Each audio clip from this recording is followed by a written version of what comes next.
En pleine nuit, des membres du Hezbollah arrivent près de la frontière israélienne et braquent des lasers sur des maisons, des voitures ou des passants de la localité de Methoula. Lasers aveuglants, explosions de mines terrestres ou encore jets d'ordures, cela fait des mois que les habitants de cette ville israélienne subissent les intimidations presque quotidiennes de la part des membres de ce groupe terroriste. Après de nombreuses plaintes des habitants et du conseil local et l'inaction des soldats de l'ONU qui se trouvent dans cette région, l'armée israélienne riposte.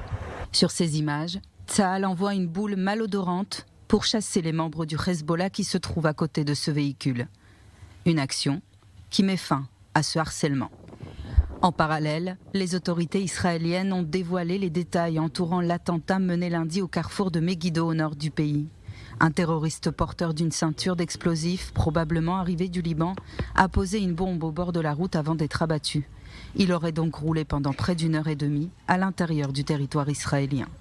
Les services de sécurité israéliens supposent que le terroriste voulait mener 2 attaques, l'une avec la bombe qu'il a placée au bord d'une route et dont l'explosion a fait un blessé, et l'autre avec la ceinture explosive et l'arme qu'il portait sur lui.